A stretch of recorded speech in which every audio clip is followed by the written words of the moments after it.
તો જુઓ મિત્રો, કુકરમાં પૌવા બનાવવાની આવી રીત કદાચ તમે ક્યારેય નહીં જોઈ હોય.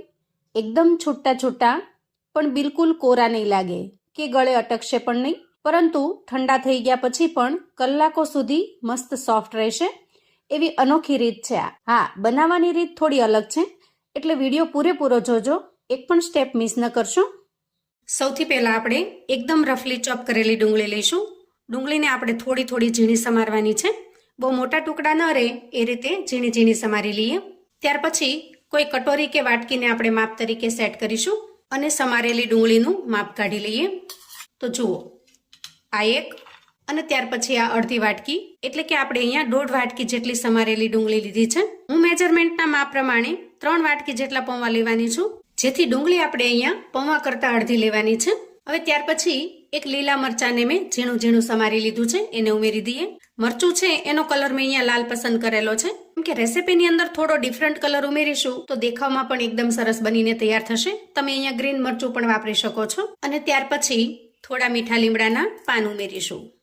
અહીંયા મેં નાની 1.5 તીરખી જેટલા પાન ઉમેર્યા છે, કેમ કે મીઠા લીમડાના પાનની સુગંધ પણ સરસ આવશે અને ટેસ્ટમાં પણ એકદમ સરસ બનીને તૈયાર થશે. હવે આટલી તૈયારી કર્યા પછી આપણે આ પ્લેટને સાઈડ પર મૂકીશું અને ત્યાર પછી એક મોટો મિક્સિંગ બાઉલ લઈએ.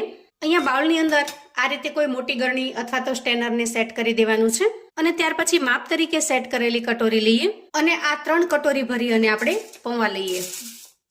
તો સૌથી પહેલા 1, આ 2 અને આ 3, ટોટલ આપણે અહીંયા 3 વાટકી જેટલા પૌવા લીધા છે. આ પૌવા આપણે અહીંયા જાડા પૌવા પસંદ કરવાના છે. પાતળા પૌવા જે નાયલોન પૌવા આવે છે એ નહીં લઈએ, કેમ કે એ પૌવાને પલાળીશું ને તો સીધા જ એકદમ લોચા જેવા થઈ જશે. જ્યારે આ પૌવા છે ખાસ કરીને બટેકા પૌવા માટે જ વપરાતા પૌવા છે, જેથી પલાળ્યા પછી પણ થોડી વારમાં જ સરસ રીતે છૂટા છૂટા થઈ જાય છે. હવે આપણે થોડું પાણી લઈ આ પૌવાને ધોઈ લેવાના છે. જુઓ, અહીંયા પૌવાને આપણે પલાળીને રાખવાના નથી, પણ સરસ રીતે ધોઈ લેવાના છે અને તરત જ પાણીમાંથી બહાર કાઢી લેવાના છે. આ રીતે 2 થી 3 વખત પાણી લઈશું અને સરસ રીતે ધોઈ લઈશું. ધોયા પછી આપણે એના અંદરનું પાણી છે એને નિતારી લેવાનું છે અને એટલા માટે જ આપણે અહીંયા ગરણી અથવા તો સ્ટેનરનો ઉપયોગ કરેલો છે, જેથી વધારાનું જે કંઈ એક્સ્ટ્રા પાણી હોય એ તરત જ નીકળી જાય અને પૌવા એકદમ સરસ છૂટા છૂટા બને. હવે જુઓ, આ રીતે ધોઈને ચોખ્ખા કરેલા પૌવાને આપણે થોડી વાર માટે સાઈડ પર મૂકીશું. ત્યાર પછી હવે આપણે ગેસ ઓન કરીશું અને ગેસ ઉપર એક કુકર મૂકીશું. કુકરમાં અંદાજે એક મોટા ચમચા જેટલું તેલ ઉમેરી દઈએ. હવે તેલ થોડું ગરમ થાય એટલે અંદાજે 4 થી 5 ચમચી જેટલી મેં અહીંયા મગફળી લીધી છે, એ મગફળી ઉમેરી દઈએ અને તેલની અંદર સરસ રીતે એને ફ્રાય કરી લઈએ. તમે ઈચ્છો તો અહીંયા કાચી મગફળી પણ ઉમેરી શકો છો, પણ શેકેલી મગફળીનો ટેસ્ટ એમાં ખૂબ જ સરસ લાગે છે અને વળી મગફળીને શેકાતા બિલકુલ વાર પણ નહીં લાગે. જુઓ, થોડી જ વારમાં એ સરસ રીતે ફ્રાય થઈ જાય છે. તો અહીંયા આપણે ફ્રાય થયેલી મગફળીને એક પ્લેટમાં કાઢી લઈશું. હવે જે રીતે આપણે મગફળીને તેલની અંદર ફ્રાય કરી લીધી છે એ જ રીતે મેં અહીંયા થોડો સૂકો મેવો લીધો છે, જેમાં થોડા કાજુના કટકા કરી લીધા છે, થોડા બદામના ટુકડા લીધા છે અને થોડી કિશમિશ એટલે કે દ્રાક્ષ લીધી છે. પૌવાને એકદમ સરસ હેલ્ધી બનાવવા માટે મેં અહીંયા 3 વસ્તુનો ઉપયોગ કરેલો છે. તમે જો ઈચ્છો તો ઉમેરી શકો છો, અધરવાઇઝ તમે સ્કીપ પણ કરી શકો છો. આ બધી જ વસ્તુને આપણે સરસ રીતે ફ્રાય કરી લઈશું અને આ રીતે એકદમ સરસ રીતે ફ્રાય થઈ જાય એટલે એને એક પ્લેટમાં કાઢી લઈશું. હવે આપણે આ જ કુકરની અંદર આ જે તેલ વધ્યું છે એ તેલની અંદર અડધી ચમચી જેટલી રાઈ ઉમેરી દઈએ અને અડધી ચમચી જેટલું આખું જીરું ઉમેરી દઈએ. તમે જો પૌવામાં રાઈ ન ખાતા હો તો તમારે રાઈને સ્કીપ કરી દેવાની, માત્ર જીરું જ ઉમેરવાનું. અને ત્યાર પછી ઉમેરીશું થોડી હિંગ. અહીંયા આપણે ચપટી જેટલી હિંગ ઉમેરીશું, જેનાથી સ્વાદ અને સુગંધ બંને એકદમ સરસ બનીને તૈયાર થશે. હવે જુઓ, અહીંયા રાઈ થોડી કકડી જાય, જીરું સરસ રીતે સતળાઈ જાય એ સમયે આપણે સમારીને તૈયાર કરેલી ડુંગળીને ઉમેરી દઈએ અને સરસ રીતે સાંતળી લઈએ. અહીંયા ડુંગળીને આપણે એનું કાચાપણું દૂર થાય, થોડો એનો કલર ચેન્જ થાય, એટલે કે થોડી બ્રાઉન કલર જેવી થાય ત્યાં સુધી સાંતળી લેવાની છે.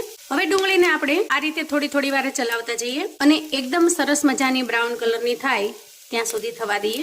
હવે જ્યાં સુધીમાં ડુંગળી સતળાય છે ત્યાં સુધીમાં થોડી આગળની તૈયારી કરી લઈએ. એના માટે આપણે અહીંયા થોડી કોથમીર લીધી છે. કોથમીરને આપણે આ રીતે ઝીણી ઝીણી સમારી લઈશું અને એ જ રીતે 7 થી 8 નંગ જેટલા મીઠા લીમડાના પાન લીધા છે, એને પણ આપણે ઝીણા ઝીણા સમારી લઈશું. ત્યાર પછી મિક્સર જારની અંદર આપણે અડધી કટોરી જેટલું પાણી ઉમેરી દઈએ અને ઢાંકણ ઢાંકી એકદમ સરસ રીતે પીસી લઈએ. તો જુઓ, પીસીને તૈયાર કરતા આ રીતે એકદમ સરસ મજાનું ગ્રીન કલરનું મિશ્રણ બનીને તૈયાર થશે. અને તમે જ્યારે આ પીસશો ને ત્યારે કોથમીર અને મીઠા લીમડાનો જે અરોમા છે એ આખા રસોડામાં સરસ રીતે પ્રસરી જાય છે. બહુ મસ્ત સુગંધ આવે છે. તો જેવી રીતે સુગંધ સરસ આવે છે એવી જ રીતે ટેસ્ટમાં પણ એ ખૂબ જ લાજવાબ બને છે. હવે આપણે ગેસ તરફ જઈશું. હવે જુઓ, ડુંગળીનો કલર અહીંયા મોટા ભાગે ચેન્જ થઈ ગયો છે. એ સમયે આપણે 1 ચમચી જેટલા તલ ઉમેરીશું. તલનો જે એકદમ સરસ મજાનો ક્રન્ચી ટેસ્ટ છે એ પૌવામાં ખૂબ જ સરસ લાગે છે. અહીંયા થોડી વારની અંદર જ ડુંગળી સરસ રીતે ફ્રાય થઈ ગઈ છે. આ રીતે ગોલ્ડન બ્રાઉન કલરની બની છે. એ સમયે આપણે એમાં 5 ચમચી જેટલી હળદર ઉમેરી દઈએ અને સરસ રીતે મિક્સ કરી લઈએ. ત્યાર પછી કોથમીર અને મીઠા લીમડાનું પાણી જે આપણે તૈયાર કરેલું છે એને ઉમેરીશું. અને પાણી ઉમેર્યા પછી તરત જ આપણે એના અંદર પૌવા ઉમેરીશું. અહીંયા તમે પૌવા જુઓ, એકદમ સરસ છોટા છોટા તૈયાર થયા છે. કેમ કે પૌવાને આપણે પલાળ્યા નથી, માત્ર ધોયા જ છે, જેથી એના અંદરનું વધારાનું પાણી નીતરી ગયું છે. તો હવે આપણે પૌવા ઉમેરીશું અને પૌવાને એક સરખા ફેલાવી લઈશું. ત્યાર પછી કુકરનું ઢાંકણ ઢાંકી આપણે કુકરને આ રીતે ચલાવી લેવાનું છે અને સરસ રીતે મિક્સ કર્યા પછી આપણે ઢાંકણ ખોલીને ચેક કરી લઈએ.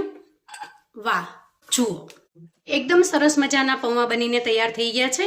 અને તમે જોઈ શકો છો એકદમ સરસ છૂટા છૂટા અને ફરસા બન્યા છે. અહીંયા તમે એનો કલર પણ જોઈ શકો છો. એકદમ મસ્ત, જોતા જ ખાવાનું મન થઈ જાય એવા સરસ ટેસ્ટી લાગે છે. હવે આ રીતે પૌવા તૈયાર થઈ જાય ત્યાર પછી આપણે એમાં મીઠું ઉમેરીશું. કેમ કે આપણે હજી મીઠું ઉમેરવાનું બાકી છે. મીઠાને આપણે છેલ્લે ઉમેરવાનું છે. અને થોડો લીંબુનો રસ ઉમેરીશું. લીંબુ ઉમેરવાથી પૌવાનો ટેસ્ટ એકદમ મસ્ત બને છે. વળી વિટામિન સી ભળવાથી પૌવા પણ ખૂબ જ હેલ્ધી એવા બનીને તૈયાર થાય છે. અને હવે બંને વસ્તુને સરસ રીતે મિક્સ કરી લઈશું. ખાસ કરીને મિત્રો, પૌવા બનાવો ત્યારે કોઈ ચમચા કરતા સ્પેચ્યુલાનો ઉપયોગ કરવાનો, જેથી પૌવા ભાંગી ન જાય. હવે આ બંને વસ્તુને મિક્સ કર્યા પછી ફરી આપણે ઢાંકણ ઢાંકીશું અને આ રીતે ઢાંકણ ઢાંકી અંદાજે 2 મિનિટ સુધી પૌવાને સરસ રીતે સીજવા દઈશું. કેમ કે કુકરની અંદરની ગરમીથી જ પૌવા એકદમ સરસ રાળ થઈ જશે, એટલે કે એકદમ સરસ પોચારો જેવા થઈ જશે અને જેથી કરીને મોઢામાં મૂકતા જ સડસડાટ ગળા નીચે ઉતરી જાય એવા સરસ સોફ્ટ પણ બની જશે. તો હવે અંદાજે 2 મિનિટ પછી આપણે ફરી ઢાંકણ ખોલી લઈએ અને પૌવાને ચેક કરીશું. એકદમ સરસ મજાના સુપર સોફ્ટ બનીને તૈયાર થયા છે. હવે આ રીતે પૌવા તૈયાર થઈ ગયા છે. તો એના અંદર આપણે તૈયાર કરેલા શિંગદાણા અને ડ્રાયફ્રૂટ્સને ઉમેરી દઈએ. સાથે સાથે થોડી કોથમીર ઉમેરી દઈશું અને સરસ રીતે મિક્સ કરી લઈશું. આ પૌવા ઠંડા થયા પછી પણ બિલકુલ ચવડ નહીં થાય, બિલકુલ કોરા પણ નહીં લાગે. લાંબા સમય સુધી એકદમ સરસ પોચા રૂ જેવા અને મોઢામાં મૂકતા જ સડસડાટ ગળા નીચે ઉતરી જાય એવા સોફ્ટ બનીને રહેશે.